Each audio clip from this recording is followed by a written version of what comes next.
ایسے تھے ہمارے پیر، ایسے تھے ہمارے پیر، سورج کی طرح روشن سچائی کی ایک تصویر، ایسے تھے ہمارے پیر، ایسے تھے ہمارے پیر۔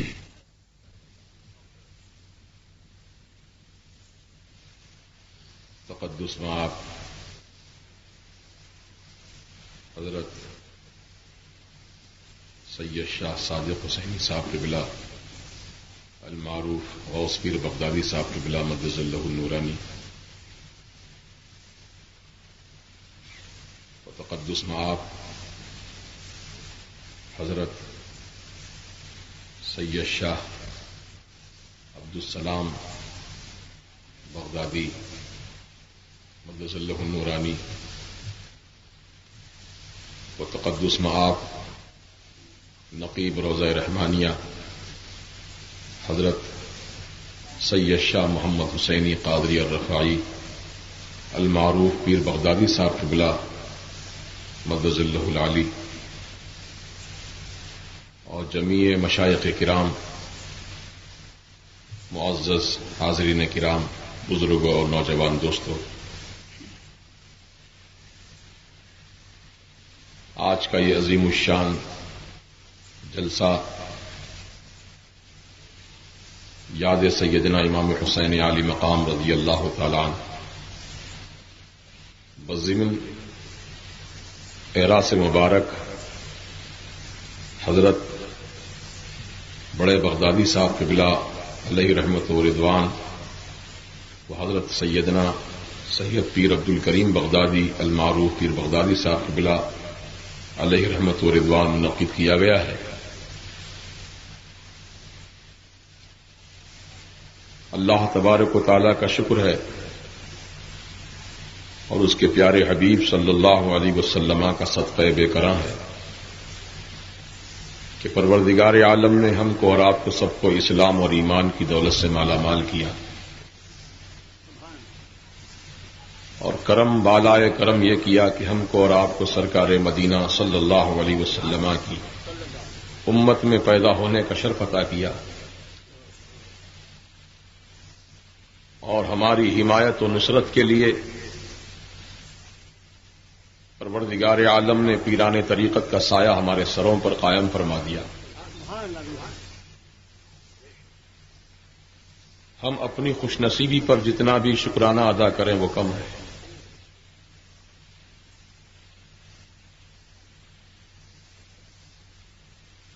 لوگ سمجھتے ہیں کہ ہمارے پاس دولت نہیں ہے، ہمارے پاس سرمایہ نہیں ہے، ہمارے پاس افرادی قوت نہیں ہے، ہم بے سہارا ہیں، ہم بے بس ہیں، بے کس ہیں۔ لیکن میرا ایمان اور میرا وجدان یہ کہتا ہے کہ بندہ مومن کبھی بے کس و بے بس نہیں ہو سکتا، کبھی بے سہارا نہیں ہو سکتا۔ ہمارا سہارا ہمارے آقا ہیں، ہماری دولت عشق مصطفیٰ ہے،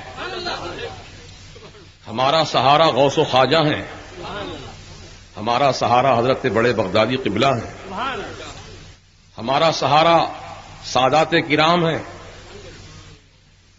ہم کیسے کہیں کہ ہم بے سہارا ہیں؟ یہ سب ہمارے سہارے ہیں۔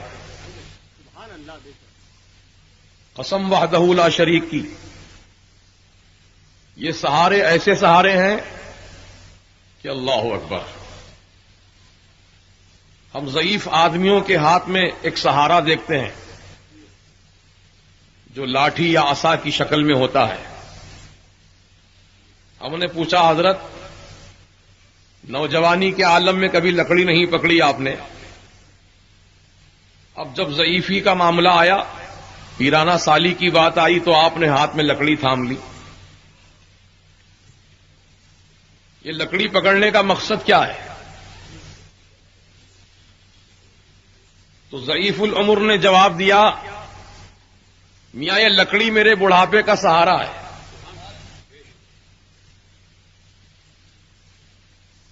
یہ لکڑی میرے بڑھاپے کا سہارا ہے. محفل کا ادب ملحوظ رکھیے، غیر ضروری حرکت و سکنات سے پرہیز کیجیے، کیونکہ مقرر اور سامعین کی توجہ بڑھتی ہے. میں بہت ہی انتہائی مؤدبانہ انداز میں معروضہ کر رہا ہوں کہ آنے والے حضرات جو بھی آ رہے ہیں وہ اپنی اپنی نشست سنبھالیں گے اور منتظم حضرات اپنے مقام پر تشریف رکھیں تاکہ یکسوئی باقی رہے. درود پاک پڑھ لیجیے. اللہم صلی وسلم بارک علی سیدنا و شفیعنا و نبینا و مولانا محمد کما تحب و ترضى بان تصلی علیہ صلاۃ و سلام علیک یا رسول اللہ صلی اللہ تعالی علیہ وسلم. میں نے پہلے ہی کہا تھا کہ بزرگان دین کی محفل ہے، یہاں دلوں کو سنبھال کر آنا ہے، کیونکہ اولیاء اللہ کی نظریں ظاہر کو نہیں دیکھتی ہیں، دلوں کو دیکھتی ہیں. کیا لے کر آ رہا ہے ارادہ دل میں، کیا نیت لے کر آ رہا ہے دل میں. علماء کی نظر ظاہر پر ہوتی ہے، اولیاء کی نظر دلوں پر ہوتی ہے. اسی لیے کہا گیا اولیاء کی محفل میں آؤ تو زبان کو قابو میں رکھو، علماء کی محفل میں آؤ تو زبان کو قابو میں رکھو، اور اولیاء کی محفل میں آؤ تو دل کو قابو میں رکھو. ان کی نظریں دل پر ہوتی ہیں. بہرحال میں مثال عرض کر رہا تھا کہ ضعیف العمر شخص ہاتھ میں لکڑی تھامتے ہیں، عصا پکڑتے ہیں. ہم نے پوچھا حضرت جوانی کے عالم میں آپ نے کبھی لکڑی نہیں پکڑی، جب بڑھاپا آیا تو ہاتھ میں لاٹھی پکڑنے کا مقصد کیا ہے؟ کیا کسی سے لڑنے کا ارادہ ہے، مقابلہ کرنے کا ارادہ ہے، کسی پر حملہ آور ہونا چاہتے ہیں آپ؟ یہ لکڑی پکڑنے کا مقصد کیا ہے؟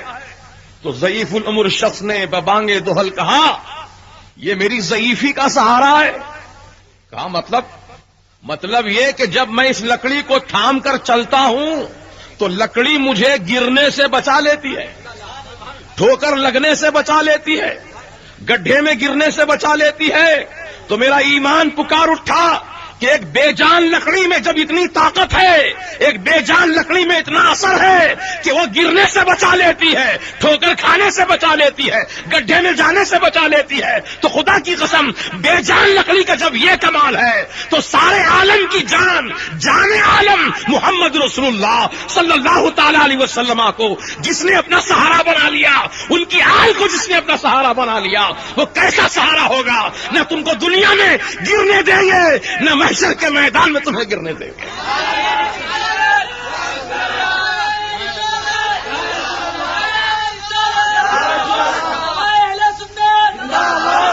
ہم بے سہارا نہیں ہیں، الحمدللہ ہم سب با سہارا ہیں. اولیاء اللہ کی بارگاہیں وہ ہوتی ہیں میاں، اللہ اکبر. ایک رئیس اللہ کے ولی کی بارگاہ میں آ کر پتھر پیش کیا جس کا نام ہے پارس. کہا حضرت یہ رکھ لیجئے، کام آئے گا. اللہ والوں سے کہہ رہا کام آئے گا. کہا کیا کام آتا ہے؟ کہا حضرت یہ پارس پتھر ہے، آپ جس دھات پہ بھی اس کو گھس دیں گے، جس دھات سے بھی آپ اس کو مس کر دیں گے، وہ دھات سونے کی بن جائے گی. لوہے کو لگا دو تو لوہا سونے کا، پیتل کو لگاؤ تو پیتل سونا، تانبے کو لگاؤ تو تانبا سونا. اچھا یہ پارس پتھر میں یہ کمال ہے کہ دھات کو سونے میں تبدیل کر دیتا ہے؟ ہاں حضرت بہت قیمتی پتھر ہے، آپ کی خدمت میں نظر کر رہا ہوں، رکھ لیجئے کام آئے گا. اللہ والے نے کہا رکھ لے تو اپنے پاس، تیرے کام آئے گا، تیرے کام آ سکتا ہے، مجھے اس کی ضرورت نہیں ہے. بہت اصرار کیا، حضرت نے کہا لے جا اپنا پتھر واپس، نہیں چاہیے مجھے. جب اصرار بڑھتا گیا تو حضرت کو بھی جلال آ گیا. حضرت مٹی کے لوٹے میں پانی لے کر وضو فرما رہے تھے کہ وضو کرتے کرتے آپ نے مٹی کے لوٹے کو دیوار سے مس کر دیا. جیسے ہی مٹی کے دیوار کو مٹی کا لوٹا مس کیا، قسم وحدہ لا شریک کی پوری دیوار سونے کی بن گئی، پوری دیوار سونے کی بن گئی. تو رئیس زیادہ کہنے لگا حضرت یہ کیا ہے؟ تو کہا تیرے ہاتھ میں جو ہے وہ پارس ہے اور میرے سینے میں جو ہے وہ پارسائی ہے، وہ پارسائی ہے جو تو دیکھ رہا ہے یہ کمال. اللہ والوں کو کیا ضرورت ہے کسی پارس پتھر کی، وہ خود پارس سے سرتا تھا۔ بتلاؤں تمہیں کیسے کیا کیا نظر آتا ہے جس کی نظر جیسی ویسا نظر آتا ہے۔ تو ہم کو چاہیے کہ ہم اس وقت تک طریقت کی منزلوں کو نہیں پا سکتے جب تک کہ شریعت کی ہم پابندی نہ کریں۔ لہذا نمازوں کی پابندی ہر مسلمان مرد و عورت کے لیے ضروری ہے۔ یاد رکھیے، ہم جس عظیم الشان امام حسین عالی مقام رضی اللہ تعالیٰ عنہ کی یاد میں جمع ہوئے ہیں، اور آپ کے نام سے جلسہ بھی منعقد کیا گیا ہے۔ آپ کی سیرت مبارکہ کا پہلو آپ اٹھا کر دیکھیں تو پتا چلے گا کہ کربلا کی دھرتی پر صبح 10 محرم کی صبح فجر کی نماز کے بعد سے لے کر آپ نماز ظہر تک 72 جنازوں کو تنہا اٹھائے ہیں، 72 جنازوں کو تنہا اٹھائے ہیں۔ غم و الم کا طوفان تھا جو امٹتا ہوا چلا آ رہا تھا، اور تنہا حسین ہے جو سارے غم اور الم کو برداشت فرما رہے ہیں۔ لیکن نہ زبان پر حرف شکایت آیا، نہ پیشانی پر بل پڑا، بلکہ آپ ہر حال میں اللہ کی تعریف فرماتے رہے۔ چنانچہ آپ کے سب سے چھوٹے شہزادے سیدنا علی اصغر، جن کی عمر پاک صرف 6 ماہ کی تھی، وہ چلنے کے لائق نہ تھے، چلنے کے قابل نہ تھے، لیکن امام حسین رضی اللہ تعالیٰ عنہ کو آپ کے مقدس نانا جان حضور سید عالم صلی اللہ تعالی علیہ وسلم نے یہ پہلے ہی درس دے دیا تھا کہ بیٹے حسین، میرے دنیا سے پردہ کرنے کے بعد تمہاری گود میں 6 مہینے کے علی اصغر ہوں گے، تم پسو پیش نہ کرنا، بلکہ تم اپنے شہزادے کو لے کر میدان کربلا میں جانا اور اسلام کو بچانا، ایمان کو بچانا، شریعت کو بچانا، کعبے کے جاہ و جلال کو بچانا، گنبد خضرا کے جمال کو بچانا، میری امت کی تقدیر کو بچانا۔ چنانچہ امام حسین علی مقام رضی اللہ تعالیٰ عنہ اپنے نانا جان کی بتائی ہوئی وصیت کے مطابق آپ عمل فرماتے ہیں، اور 6 مہینے کے شیر خوار سیدنا علی اصغر کو اپنی گودی میں لے کر آتے ہیں۔ جو چل کر آنے کے لائق نہ تھے، چل کر آنے کے لائق نہ تھے، وہ اٹھا کر لائے گئے۔ کوئی بات نہیں، وہ جھاڑ کا ایک پھاٹا ٹوٹ گیا ہے، کوئی ایسی بات نہیں۔ آپ توجہ دے رکھیے، درود پاک پڑھ لیجیے، اللہم صلی علی سیدنا و شفیعنا و نبینا مولانا محمد و آلہ و صحبہ اجمعین، صلاۃ و سلام علیک یا رسول اللہ۔ جو چل کر آنے کے لائق نہ تھے میدان کارزار میں، وہ اٹھا کر لائے گئے، اور امام حسین نے اپنے فرزند دلبند کے لیے پانی طلب کیا اور فرمایا کہ دیکھو، اگر میرے اس بچے کے حلقوم میں چند قطرے تم پانی کے ڈال دو گے تو میں وعدہ کرتا ہوں قیامت کے دن اس کو اپنے نانا جان کے ہاتھوں سے کوثر کا جام پلواؤں گا۔ تو اس بات کو پیش نظر رکھتے ہوئے ہرگز یہ خیال نہ کریں کہ امام حسین پانی کے لیے مجبور تھے، نہیں، ایسی بات نہیں ہے، بلکہ آپ تمام عالم پر اس بات کو ثابت فرمانا چاہتے تھے کہ مظلومیت کے مقام پر میں ہوں، اور یزید اور یزیدی فوجیں ظلم و ستم کے عادی ہیں۔ دنیا والے دیکھ لیں کہ بڑے تو بڑے شیر خوار بچوں پر بھی یہ رحم نہیں کھاتے ہیں۔ امام حسین مجبور نہیں تھے، آپ کو ایسا اختیار اللہ نے عطا کیا تھا کہ جس مقام پر آپ ٹھوکر لگا دیتے وہیں سے پانی کا چشمہ ابل پڑتا۔ لیکن امام حسین اپنی کرامت دکھانے نہیں گئے تھے، اپنا اختیار دکھانے نہیں گئے تھے، دین اسلام کو بچانے گئے تھے، نانا جان کی شریعت کو بچانے گئے تھے۔ اختیار دکھانا نہیں بلکہ شریعت کو بچانا مقصد تھا۔ چنانچہ آپ نے پانی طلب کیا، پانی تو نہیں دیا ظالموں نے، زہر میں بجھا ہوا ایک تیر پھینکا جو سیدھے فضاؤں کو چیرتا ہوا آیا، سیدنا علی اصغر کے حلقوم میں پیوست ہو گیا۔ بچے نے آخری ہچکی لی، ہمیشہ کے لیے آنکھوں کو بند کر لیا۔ انا للہ و انا الیہ راجعون۔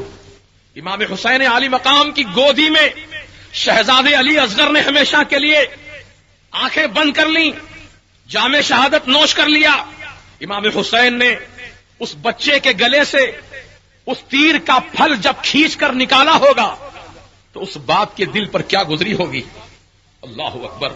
جب خون کا فوارہ نکلا تو امام حسین نے اپنے دونوں ہاتھ کے چلو میں خون کو بھر لیا۔ چاہتے تھے کہ اس خون علی اصغر کو آسمان کی طرف اچھال دیں. ارادہ کیا تھا, آواز آئی, اے حسین اس خون علی اصغر کو آسمان کی طرف نہ اچھالنا. اگر تم نے اس خون علی اصغر کو آسمان پہ اچھال دیا تو میرے عزت و جلال کی قسم ہے حسین, میں قیامت تک آسمان سے پانی کی بوند نہیں برساؤں گا. امام حسین سکتے میں آ جاتے ہیں, لمحہ بھر کے لیے سوچتے ہیں آسمان پہ نہیں اچھال سکتا, ٹھیک ہے زمین پہ ڈال دیتا ہوں.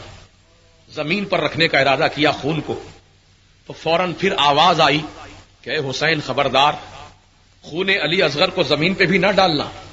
اگر تم نے زمین پر خون علی اصغر کو رکھ دیا تو پھر قیامت تک اناج کا ایک دانہ نہیں پیدا کروں گا. اللہ اکبر. آج امت محمدیہ کو غذا مل رہی ہے تو یہ علی اصغر کی شہادت کا صدقہ ہے. اگر دنیا کو آج پانی مل رہا ہے تو سیدنا علی اصغر کی شہادت کا صدقہ ہے. نادان امام حسین اور ان کی آل پاک کا مذاق اڑانے والے جہنم کے کتے ہیں. امام حسین کی شان میں بغاوت کرنے والے اپنے وقت کے سب سے بڑے غدار اور باغی ہیں. یزید کی تعریف کرتے ہیں اور امام حسین کی مذمت, جبکہ سرکار مدینہ علیہ السلام نے فرمایا کہ اللہ میں حسین سے محبت کرتا ہوں, تو بھی محبت فرما, اور جتنے میرے امتی حسین سے محبت کریں مولا ان محبت کرنے والوں سے بھی محبت فرما. امام حسین عالی مقام رضی اللہ تعالیٰ عنہ سے محبت کا رسول پاک نے حکم دیا ہے, اور محبت کا صلہ یہ ملے گا کہ تم محبوب الہ بن جاؤ گے, اللہ کے محبوب ہو جاؤ گے. اللہ تم سے محبت فرمائے گا اگر تم حسین پاک سے محبت کرو گے, آل حسین سے محبت کرو گے تو اللہ تم سے محبت کرے گا. اور عزیزوں سب سے بڑھ کر قرآن پاک کے اندر موجود ہے, اللہ کا حکم سنو. پروردگار عالم نے فرمایا قل لا اسألكم عليه اجرا الا المودة في القربى. اے میرے حبیب تم فرما دو کہ میں نے دین اسلام جو تم تک پہنچایا, قرآن کے 30 پارے تمہارے حوالے کیے, شریعت کا قانون تم کو دکھایا, اللہ کی مرضی تمہیں دکھائی, یہ ساری محنتیں جو ہیں اس کے عوض میں تم سے دنیا کی اجرت نہیں مانگتا. اس آیت کا شان نزول یہ بتایا گیا کہ کچھ صحابہ کرام جو اہل ثروت تھے, سرکار مدینہ علیہ السلام کی مبارک زندگی کا وہ رات دن مطالعہ فرماتے, مشاہدہ کرتے, تو ان کے دل میں تمنا پیدا ہوئی کہ سرکار نے ہم غلاموں کی خاطر کیا نہیں تکلیف اٹھائی, ہمارے خاطر سرکار نے پیٹ پر پتھر باندھے, ہمارے خاطر آقا نے ہر تکلیف کو خندہ پیشانی سے برداشت کیا. حضرت پیر بغدادی صاحب قبلہ جلوہ فرما ہو رہے ہیں, نعرہ تکبیر, نعرہ رسالت.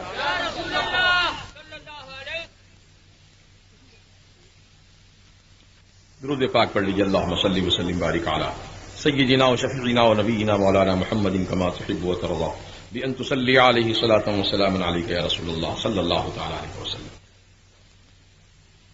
تو میں عرض کر رہا تھا کہ سرکار مدینہ علیہ السلام نے کیا نہیں تکلیف برداشت کی.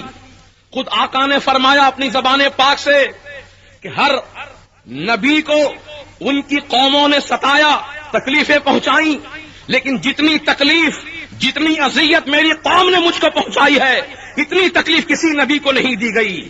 یہ سرکار مدینہ نے خود اپنی زبان پاک سے اعلان فرما دیا. تو غور کرنے کی بات یہ ہے مسلمانوں کہ سرکار مدینہ علیہ الصلوۃ والسلام مجبور ہو کر تکلیف نہیں اٹھا رہے ہیں بلکہ مختار کامل ہو کر تکلیف اٹھا رہے ہیں, تاکہ امت کو درس مل جائے, امت کو سبق مل جائے کہ جب نبی برحق ہو کر تکلیف اٹھا سکتے ہیں تو ہم غلاموں کو اگر تھوڑی تکلیف پہنچ جائے تو ہم کو جو ہے واویلا نہیں مچانا چاہیے, ہم کو حرف شکایت زبان پہ نہیں لانا چاہیے, ہم کو گلا شکوا نہیں کرنا چاہیے, بلکہ مصیبتوں پر صبر کرتے ہوئے سرکار کی سنت کو زندہ کرنا چاہیے. اور اللہ تبارک و تعالیٰ نے خود ارشاد فرما دیا ان اللہ مع الصابرین, بے شک اللہ صبر کرنے والوں کے ساتھ ہے, بے شک اللہ صبر کرنے والوں کے ساتھ ہے. تو صحابہ کرام رسول پاک کی بارگاہ میں کچھ نذرانہ لے کر آئے کہ حضور کی ضروریات پوری ہو جائیں, اخراجات مکان کے اور دیگر اخراجات پورے ہو جائیں, اس لیے سرکار کی بارگاہ میں صحابہ نے نذرانہ پیش کیا تھا.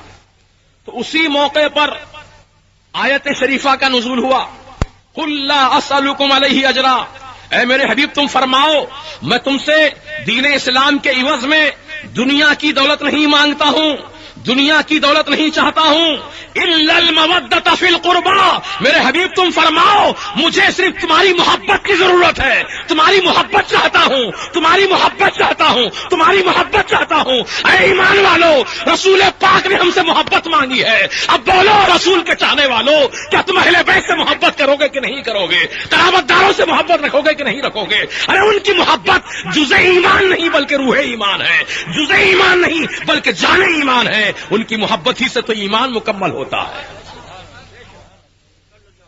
اللہ سبحانہ و تعالی ہم سب کو کردار حسینی اپنانے اور آپ سے محبت و عقیدت رکھنے کی توفیق رفیق عطا فرمائے۔ آج کے دور کے وہابی فرقے کے لوگ، میں علی اعلان کہتا ہوں، وہابی فرقے کے لوگ، وہ گستاخان، رسول کی بارگاہ کے گستاخ، اولیاء کی بارگاہ کے گستاخ، اہل بیت اطہار کی بارگاہ کے گستاخ، آج یہ گستاخ لوگ ہی ہم کو اتحاد کی دعوت دے رہے ہیں، کہہ رہے کلمے کی بنیاد سے متحد ہو جاؤ، کلمے کی بنیاد پر متحد ہو جاؤ، کلمے کی بنیاد پر اتحاد کر لو۔ کون کہہ رہے ہیں؟ باطل عقیدے والے، یہ ہم سے کہہ رہے ہیں کلمے کی بنیاد پر اتحاد کرو۔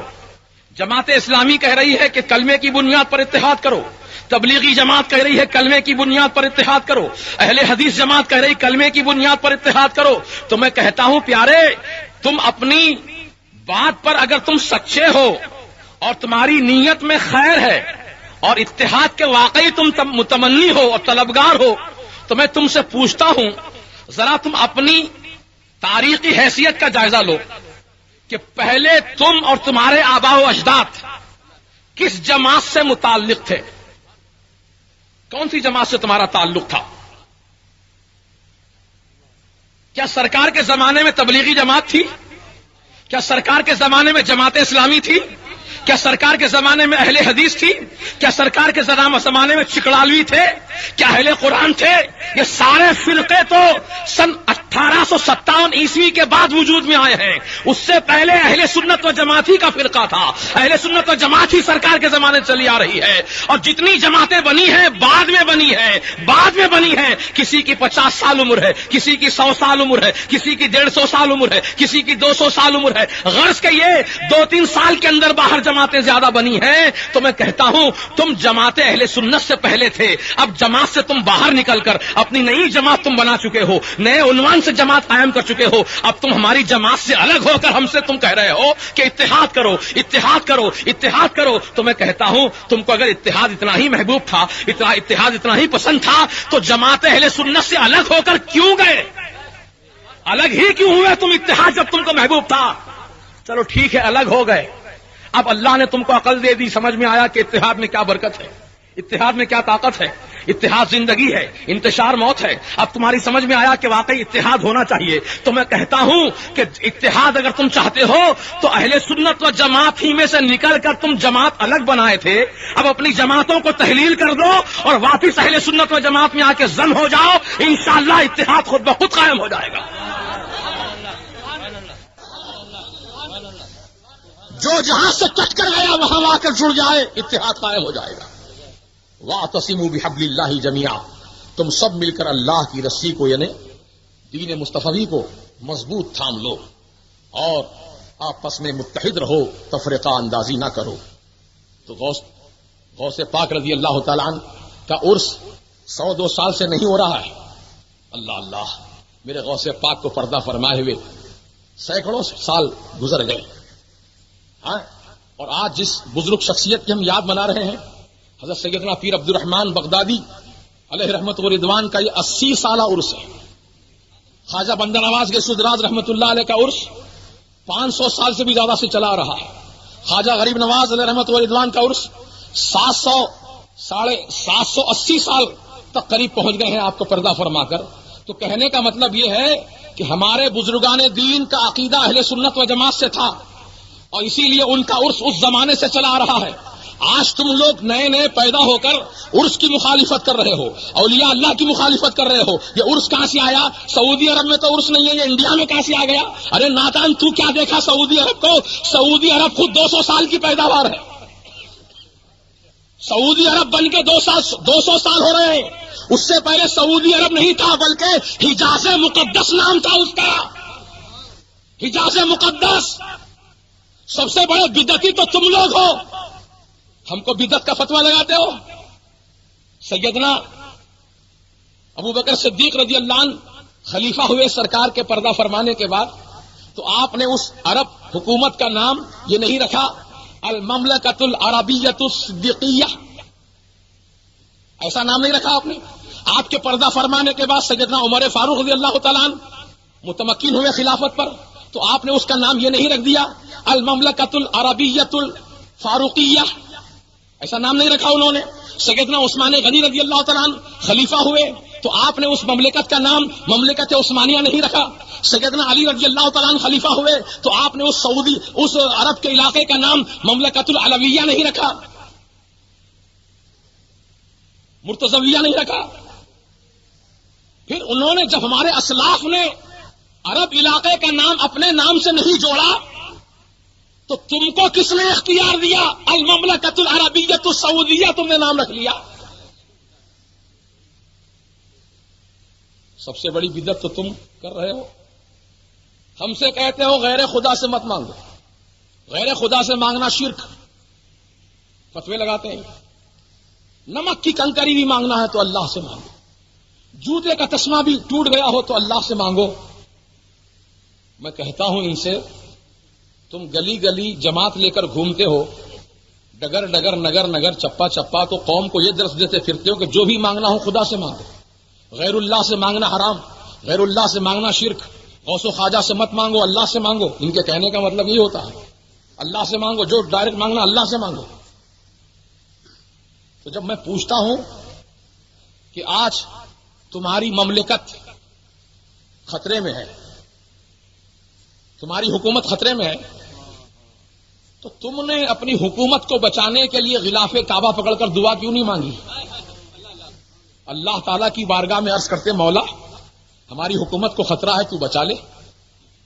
کعبہ تو تمہارے پاس ہے نا، تم کعبے کے قریب ہو. مدینہ طیبہ تمہارے پاس ہے، تم مدینے کے قریب ہو. لیکن تم نہ اللہ کے دربار میں گئے نہ رسول پاک کے دربار میں گئے. کہاں گئے؟ امریکہ کے جارج بش کے دربار میں گئے. کہا البش یا بش المدد. ٹونی بلیر کے پاس گئے، کہا ٹونی بلیر المدد. بولو یہ صحیح ہے کہ غلط ہے؟ میں حقائق کا اظہار کر رہا ہوں. ہم سے کہتے ہیں غیر اللہ سے مدد مانگنا شرک. جارج بش کیا تمہارا خدا ہے؟ ٹونی بلیر کیا تمہارا خدا ہے جو اس سے تم مدد مانگے؟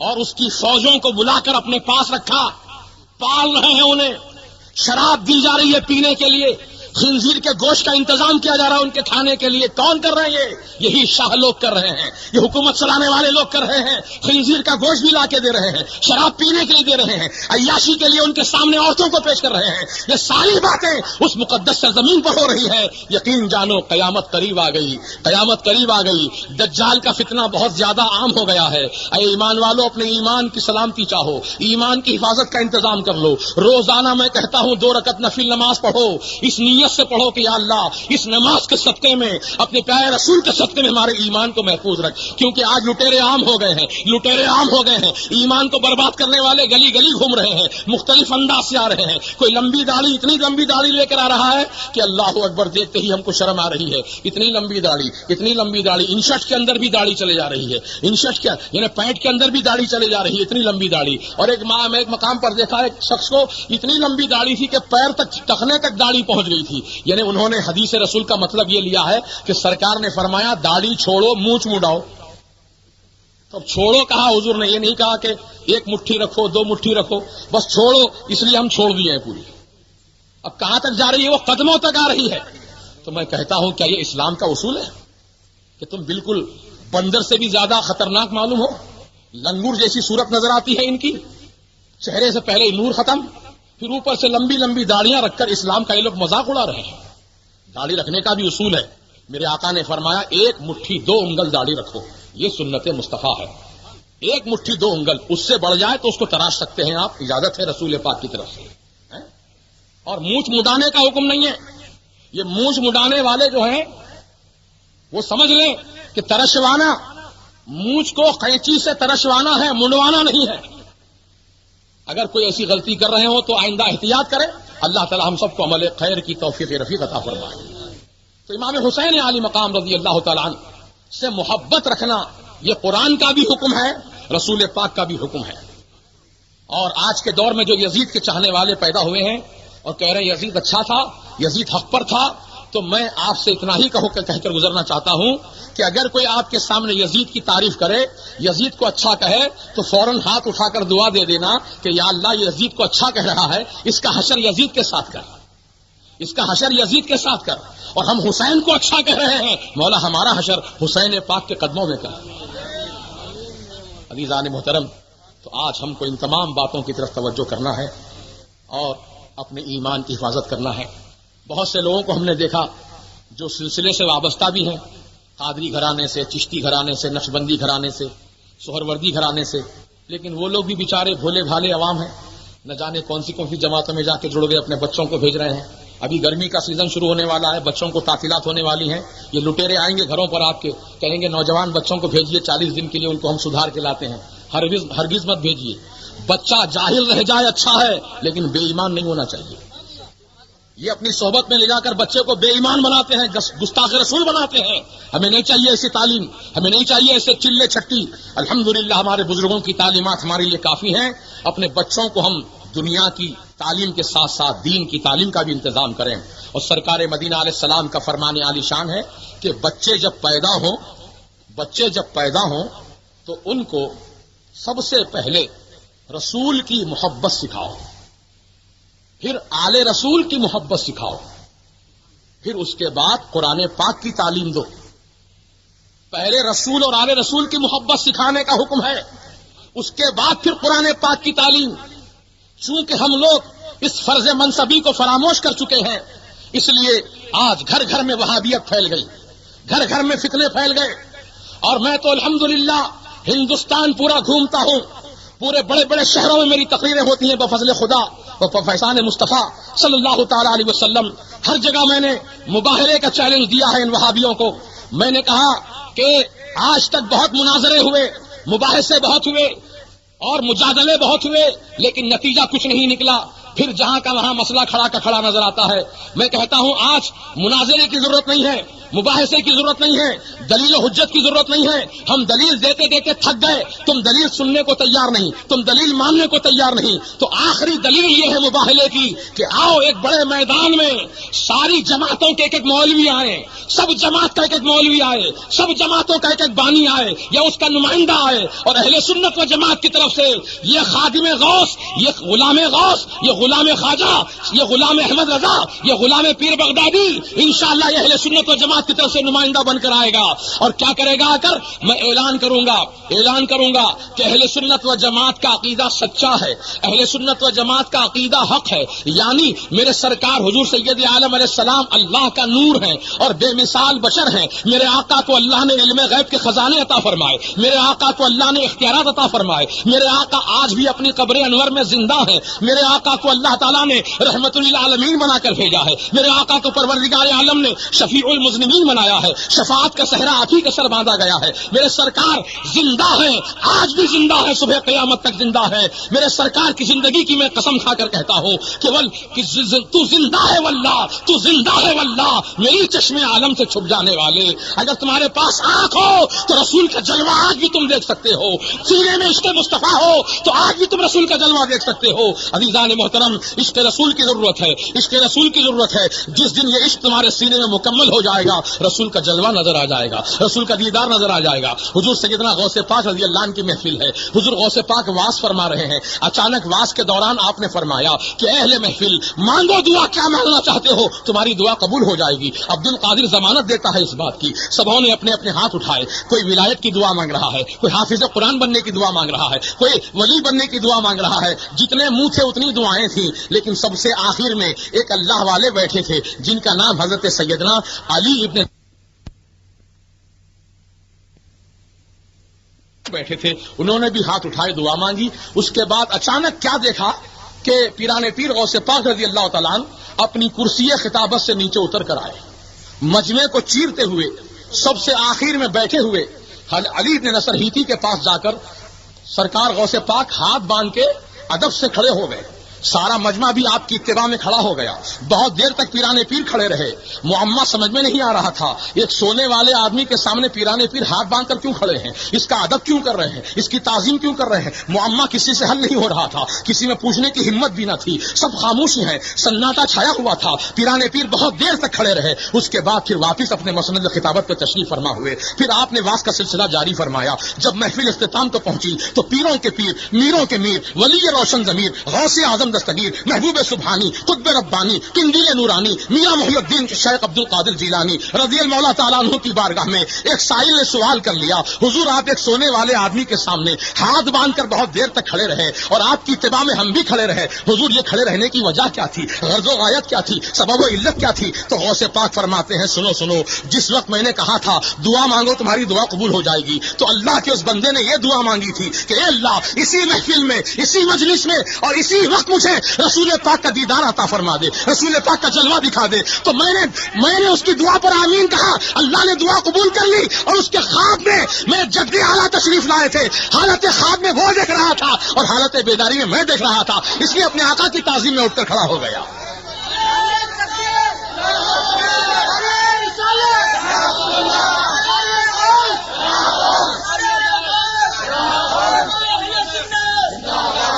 رسول کا جلوہ دیکھ سکتے ہو، بس عقیدت کی ضرورت ہے، محبت کی ضرورت ہے، عشق کو اور آگے بڑھانے کی ضرورت ہے۔ اس لیے میرے اعلیٰ حضرت عظیم البرکت مجدد دین و ملت امام عشق و محبت امام احمد رضا خان فاضل بریلوی علیہ رحمت و رضوان نے کیا خوب فرمایا، اے عشق تیرے صدقے، اے عشق تیرے صدقے جلنے سے چھٹے سستے، اے عشق تیرے صدقے جلنے سے چھٹے سستے، جو آگ بجھا دے گی وہ آگ لگائی ہے۔ عشق مصطفیٰ کی آگ وہ آگ ہے جو جہنم کی آگ کو بھی سرد کر دے گی، جہنم کی آگ کو بھی بجھا دے گی۔ تو اسی عشق مصطفیٰ کا پیغام اولیاء اللہ نے دیا، پیر عبد الرحمن بغدادی نے دیا، حضرت پیر عبد الکریم بغدادی نے دیا، اور آج حضرت پیر بغدادی قبلہ ہم کو یہی پیغام دے رہے ہیں کہ عشق مصطفیٰ کو اپناؤ، یہی وہ سرمایہ ہے جو مرنے کے بعد تمہارے کام آنے والا ہے، قبر میں، حشر میں، نشر میں، ہر مقام پر کام آنے والا ہے۔ عشق مصطفیٰ کی دولت کو اپنا لو، کیونکہ عزیزو یہ عظیم خزینہ ہے، اور یہ ڈاکو لٹیرے اسی خزینے کو ہم سے چھین لینا چاہتے ہیں، عشق رسول ہمارے سینے سے نکال دینا چاہتے ہیں، محبت رسولی کو ہمارے سینے سے نکال دینا چاہتے ہیں۔ اس لیے ہم کو ایسے لٹیرے ڈاکوؤں سے چوکنا رہنے کی ضرورت ہے، چوکس رہنے کی ضرورت ہے، اور اپنے بچوں کو پابند کر دیجئے کہ تبلیغی جماعت کے اجتماع میں ہرگز نہ بیٹھیں، ان کی نہ کتابیں پڑھیں، نہ ان کے ترجمے پڑھیں، نہ ان کے محفلوں میں جائیں، بلکہ اہل سنت و جماعت ہی کے علماء کرام جو ہیں انہی کی محفلوں میں جائیں، انہی کے واعظ و تقاریر سنیں، انہی کی کتابیں پڑھیں، انشاءاللہ ایمان محفوظ رہے گا۔ اگر آپ بچوں کو علل اعلان یہ اعلان کر دیں گے، علل اعلان ان کو یہ پابند کر دیں گے، تو انشاءاللہ ان کا ایمان اور عقیدہ محفوظ رہے گا، اور اولیاء اللہ سے عقیدت محبت بھی باقی رہے گی، اور انشاءاللہ یہی اولاد کل جب آپ دنیا سے گزر جائیں گے تو یہی اولاد آپ کے لیے کارآمد ہوگی، کیونکہ سرکار مدینہ علیہ السلام نے فرمایا جب کسی کو نیک اولاد ہوتی ہے، وہ نیک اولاد جتنی بھی زندگی میں سانس لیتی رہے گی، ہر ایک سانس کے بدلے اللہ ماں باپ کو ایک نیکی عطا فرمائے گا، بشرطے کہ نیک ہونا۔ نیک اسی کو بولتے جو عاشق رسول ہے، گستاخ رسول نیک نہیں ہو سکتا، کتنی نمازیں پڑھ پڑھ کے پیشانی کالی کر لے، عاشق رسول نہیں بن سکتا۔ وہ نمازی تو بن سکتا لیکن عاشق نہیں بن سکتا۔ عاشق وہی ہوتا ہے جو رسول پاک کی دل سے تعظیم کرے، آپ کی بارگاہ میں کثرت سے درود و سلام پیش کرتا رہے، تو انشاءاللہ ایمان محفوظ رہے گا۔ اس لیے بزرگان دین کی تعلیمات کا ایک حصہ پیش کر کے اپنی گفتگو سمیٹ لیتا ہوں۔ بزرگان دین نے فرمایا جسم کی سلامتی چاہتے ہو تو کم کھایا کرو، جسم کی سلامتی چاہتے ہو تو کم غذا استعمال کرو، جسم صحت مند رہے گا۔ اگر روح کو طاقتور بنانا چاہتے ہو تو گناہوں کو ترک کر دو، گناہ مت کرو، گانے سننا، سنیما دیکھنا اور شراب پینا، جوا کھیلنا، سٹا کھیلنا، حرام کاری کرنا، یہ سارے گناہ ہیں، ان سب گناہوں سے ہم کو بچنا ہے۔ گناہوں کو ترک کرو گے تو روح طاقتور ہوگی۔ تو جسم کی سلامتی، سنیے پھر سے، جسم کی سلامتی کم غذا میں ہے، روح کی سلامتی گناہوں کو ترک کرنے میں ہے، اور ایمان کی سلامتی رسول کی بارگاہ میں درود و سلام پڑھنے سے ہے۔ جتنا تم درود و سلام پڑھتے رہو گے ایمان تمہارا سلامت ہوتا جائے گا، ایمان محفوظ ہوتا جائے گا۔ چنانچہ آپ لوگ عہد کر لو کہ انشاءاللہ جب تک ہم روزانہ سرکار کی بارگاہ میں درود و سلام کا تحفہ نہیں پیش کر لیں گے اس وقت تک بستر پہ لیٹیں گے نہیں۔ یہ عہد کر لیجئے انشاءاللہ اور اس پر عمل کیجئے، انشاءاللہ آپ کی دنیا اور آخرت دونوں سنورتی جائے گی۔ واہ کیا مرتبہ اے غوث بالا تیرا، اونچے اونچوں کے سروں سے قدم آلا تیرا، سر بھلا کوئی کیا جانے کہ ہے کیسا تیرا، اولیاء ملتے ہیں آنکھیں وہ ہے تلوا تیرا۔ سارے اقطاب جہاں کرتے ہیں کعبے کا طواف، سارے اقطاب جہاں کرتے ہیں کعبے کا طواف، اور کعبہ کرتا ہے طواف درے والا تیرا۔ وہ کیا دبے، وہ کیا دبے جس پہ حمایت کا ہو پنجا تیرا، شیر کو خطرے میں لاتا نہیں کتا تیرا۔ واہ کیا مرتبہ اے غوث بالا تیرا، اونچے اونچوں کے سروں سے قدم آلا تیرا۔ السلام علیکم ورحمۃ اللہ وبرکاتہ۔